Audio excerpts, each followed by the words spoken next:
Hi, this is Professor Fernandez, and in this video we're going to work out an example of showing that the Taylor series of a function actually converges to the function. This example comes from the notes from lesson 15 in this Calculus 2 course. You'll find those notes on this website along with these resources. So I'm going to zoom into the lower right hand side here, just remind you of a few things. We are going to be dealing with Taylor series and specifically Maclaurin series, so if you want a little review of that, head over to video 15.1 in this playlist. And we are also going to be using Taylor's theorem, specifically aspects of Taylor's theorem related to the remainder term. So if you want a review of that, check out video 14.1, which talks about Taylor's theorem in a slightly different context, using it to approximate the error to bound the error in approximating the value of the function by the Maclaurin or Taylor polynomial approximation. And then you might also want to pause the video to take a look at this text down here. This comes from the lesson notes for this lesson, available on that website I talked about earlier. Long story short, without going over everything in this video, Taylor's theorem says that the function f of x equals its nth Taylor polynomial plus a remainder term, r sub n. And r sub n includes information about incorporates information about the n plus 1 derivative of the function. It divides by n plus 1 factorial, and it multiplies by x minus c to the n plus 1. So that looks very similar to what's down here, except what's really going on here is this is the procedure we're going to use to show that the function, that the Taylor series converges to the function. So to review this procedure really quick, first of all, calculate the maximum of the nth plus 1 derivative of the function on the interval I. What is I? I talked a lot in detail about that in video 14.1. But I is the interval that contains C and X. So C here is the C from Taylor series, and X here, you have to kind of pick an X, right? Because Taylor's theorem says the value of f at X equals ... So again, I goes either from C to X, if X is bigger than C, or from X to C if X is smaller than C. So that's our interval I.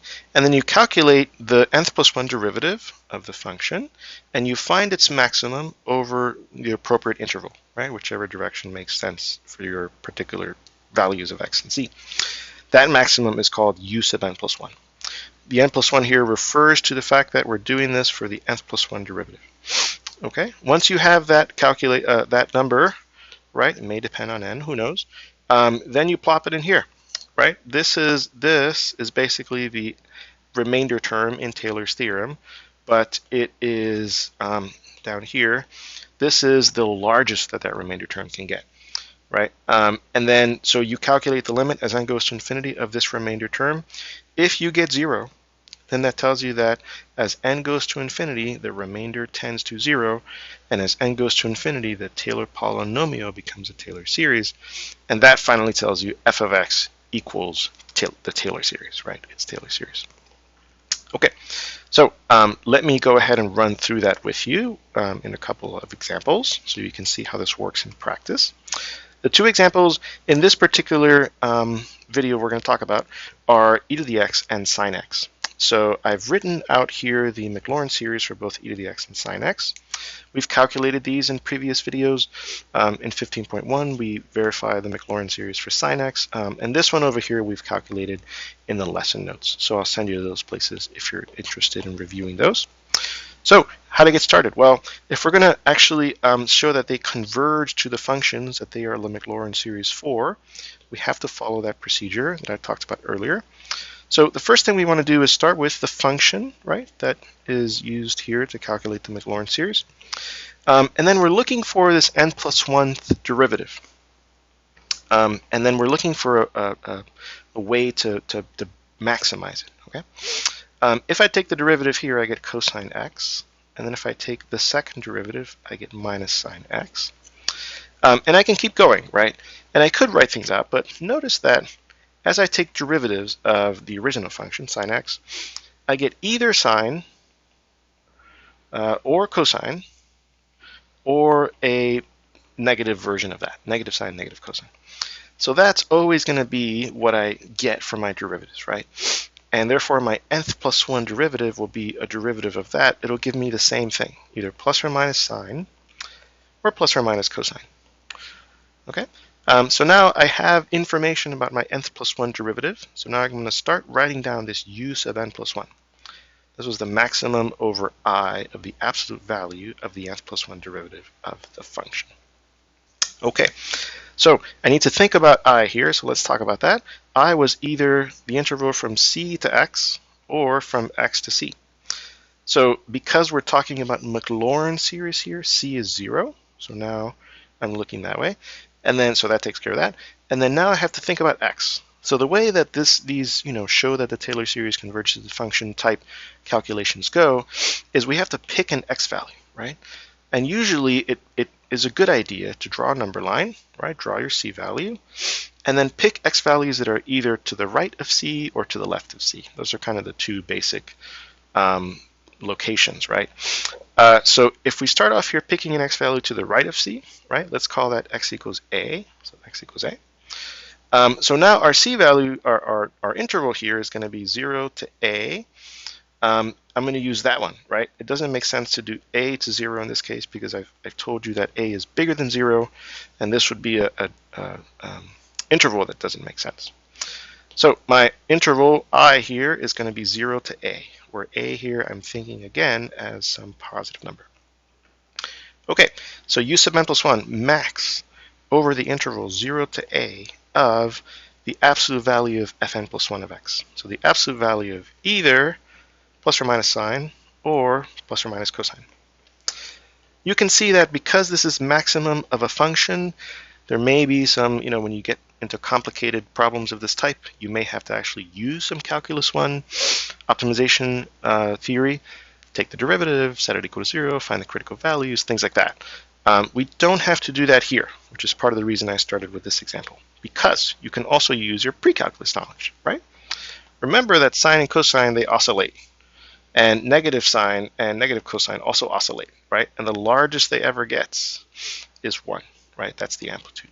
They oscillate between 1 and negative 1. So that tells me that when I take the absolute value, no matter what the x value that I put into sine or cosine, no matter if it's plus or minus in the front, I take the absolute value, the largest it's ever going to be is 1. So actually, I don't even have to, use anything fancy to do this maximization. I can just, because of the particular properties of these trigonometric functions, I know that the maximum over any interval is going to be 1.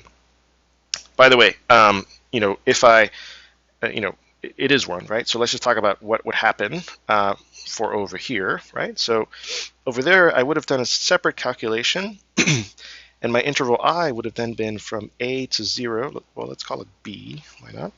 And then I would have chosen a b over here as a negative x value.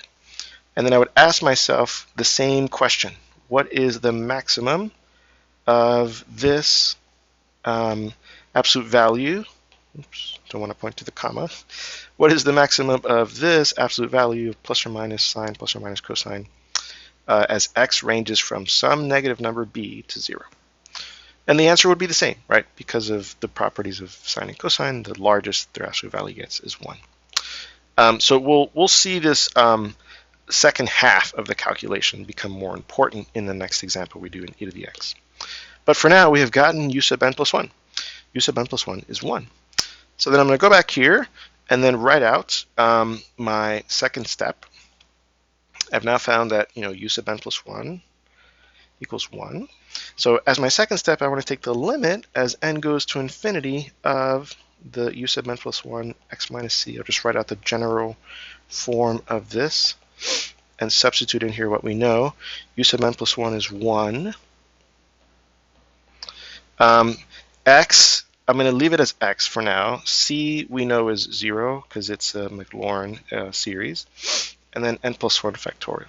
Okay, so here I am. Limit as n goes to infinity of absolute value of x to the n plus 1 over n plus 1 factorial.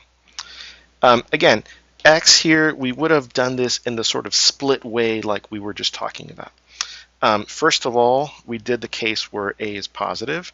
So, we had said x equals a, so that would have been an a here on the left-hand side. And then we would have gone back, and the second case where we said x equals b and b is negative, then this would have been a b. We don't have to do all of that, really. And why don't we have to do all of that here? Because you can see that whether I make this an a or a b, in either case, it's going to come outside the limit. It doesn't depend on n. And then here I am, therefore left calculating the limit as n goes to infinity of 1 over n plus 1 factorial. This limit is 0 because the factorials, they grow very, very quickly. And because the limit is 0, then no matter which x value I would have picked, a positive number, a negative number, doesn't matter, it would have gotten multiplied by 0. Actually, I should mention one thing. One mistake that I've made here is that I can't really pull out the absolute value of x. I kind of got a little far ahead of myself because it does have an n. So there is, what's the word? We do have to factor that in, basically. So that changes things a little bit, but not that much. Because now we're looking at a function, thinking of x as a number. We're looking at a function that has some number raised to the n plus 1. This is an exponential function. So the question is, who wins, an exponential function or a factorial? And that's actually a question we've answered long ago in this playlist, in this class. I'll send you maybe to the sequences portions, maybe even lesson 4 or 5. The answer is that the factorials win. So factorials grow faster than even exponentials, right? So this limit is 0. Same conclusion, right? That's why I got ahead of myself.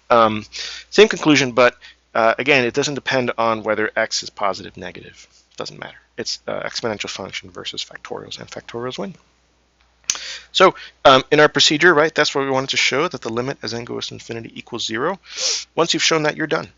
Because again, going back to Taylor's theorem, you have shown that the remainder term tends to 0 as n goes to infinity, meaning that f of x equals its t sub infinity, if you will, its infinite degree Taylor polynomial, which is known as the Taylor series. Okay, so sine x is done. So let's now go off and do the same thing for e to the x. In other words, so like we just showed that the Maclaurin series for sine x is actually sine of x, converges to sine of x. So that, in other words, sine of x equals this particular infinite power series for all x values, right? Which is amazing. This is a function we can graph. We've been working with it since pre-calculus. It comes out of right triangles. This is a whole new thing. It's got an infinite number of terms, and it's a power series. The two might seem to have nothing to do with each other, but we just showed that they're equal. So very, very cool. Okay, so now on to e to the x. To do this one, we are going to have to be a bit more careful, and that's why I left it for last. The starting point is still the same, right? We want to find information about the nth plus 1 derivative. So f of x is e to the x, and we know that as we take derivatives, we always get e to the x, right? So our nth derivative is just going to be e to the x. So that's good. We take one more derivative, it's still e to the x, nothing changes there. So now we start investigating u sub n plus 1. So this would be the maximum over I of the absolute value of the nth plus 1 derivative. So now again we talk about I. I is either c to x or x to c. We're doing Maclaurin series again, so this is 0 for c. And then now we have that basic split, so I'm going to draw my number line. So here is c, which is 0. And then now we'll do the same thing we did before. So what if we choose a positive value, right, for x? So let's let x equal a. Then we're using this interval, so x is a. Great, so we're calculating the maximum from 0 to a of absolute value of e to the x. First thing to note is that e to the x is never negative, so we can just drop the absolute values. We don't need them, they don't do anything. Second thing to know is that if you picture the graph of e to the x, it's an increasing function. It's always increasing. So if a is over here somewhere, right, then the maximum value between 0 and a on this interval, the maximum value of this portion of the graph is over here, right, which happens to be e to the a.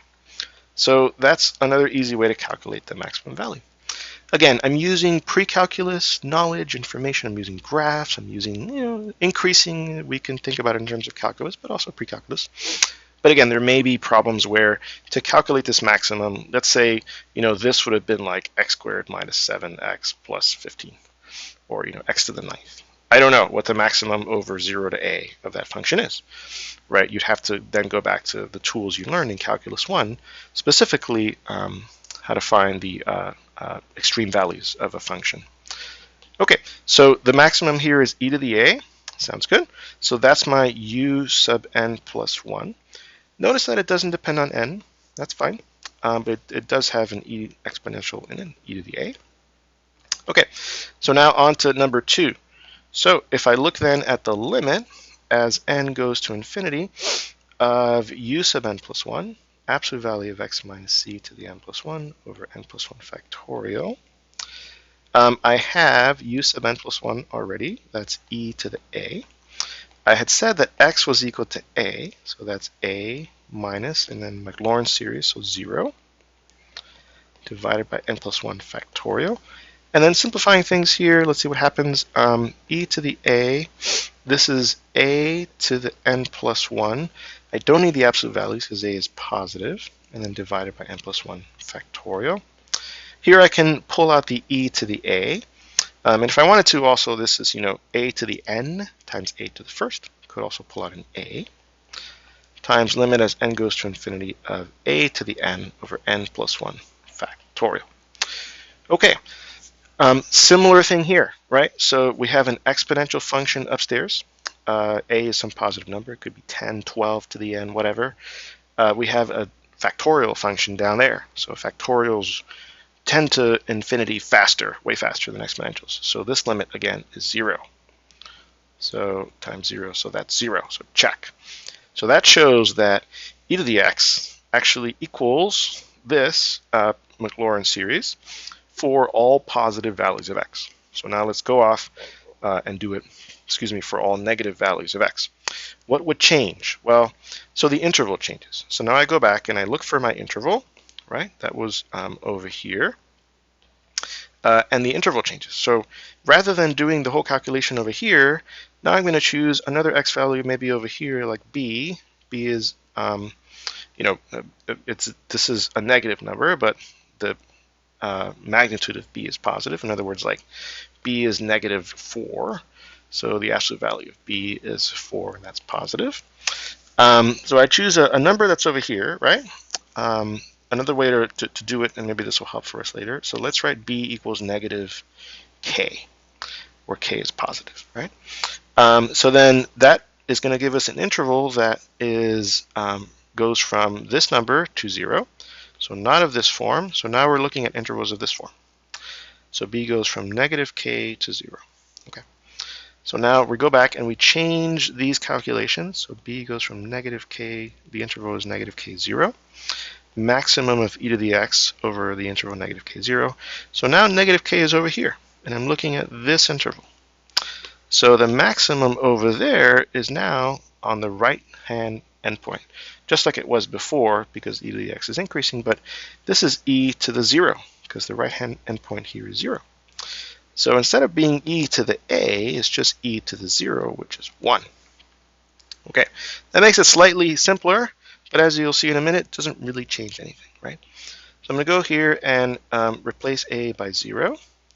And then instead of a, we're looking at negative k. Okay, so down here, replacing things appropriately. A by 0 here. And then over here, we do need negative k in absolute value to the n plus 1. Okay.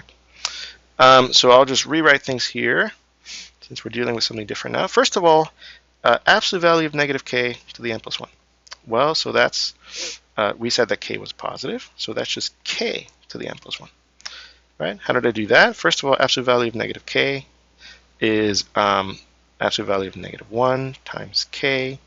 So that's absolute value of negative 1 times absolute value of k. This one is 1, and k is positive, so that's just k. Okay? Pun intended, so that gets us there, which is k to the n times k. So I can pull out e to the 0 is 1. I can pull out the k, so that goes up front, and then I have limit as n goes to infinity. Well, I'm left with k to the n over n plus 1 factorial. you can see we're back to exactly the same place we were a few minutes ago. We have a positive number, k is positive over there, raised to the n exponential function, divided by n plus 1 factorial, and we're looking at the limit of that quotient as n goes to infinity. Again, we get 0 because factorials grow faster than exponentials. Okay, so now we go back and say, all right, we just showed that for any x value you pick less than 0, e to the x equals its Maclaurin series. Earlier, we showed that for any x value you pick greater than 0, e to the x equals its Maclaurin series. The only thing left to show is 0. But that one is pretty easy to do. Why? Because look at what the actual series is for what the actual Maclaurin series' terms are. Right? So these are the Maclaurin series terms. If I look at x equals 0, right, all of this goes away. The series collapses to just 1. And if I look at e to the 0, I know that that's 1. So actually they yield the exact same value at x equals 0. So that's the third thing to show for this e to the x example. And that covers all the x values. So now we have finally shown that for all x values, e to the x equals its Maclaurin series. A quick little review of what we did, right, for the sine Maclaurin series, right? We didn't have to do a lot of this complex stuff because the derivatives of sine were plus or minus sine, plus or minus cos, and the maximum of that over any interval was 1. That drastically simplified things. This one, we did have to actually, quote, calculate the maximum. We did that using graphs, but in doing so, we did need some information about the interval we were working with, right? The maximum ended up always being on the right-hand side of the interval, but the maximum itself ended up being different. Here it was e to the a, over here it was e to the 0. So this is 1, this is not 1, because a is positive. That ended up not affecting our calculations, right? So we saw that later on. But then last thing to mention, the way we did it, right, if x is positive, if x is negative, but then also in the middle, x is 0, right? So then stitching together all those results got us the final takeaway that e to the x is its Maclaurin series, actually equals it for any x value. All right, thanks for watching.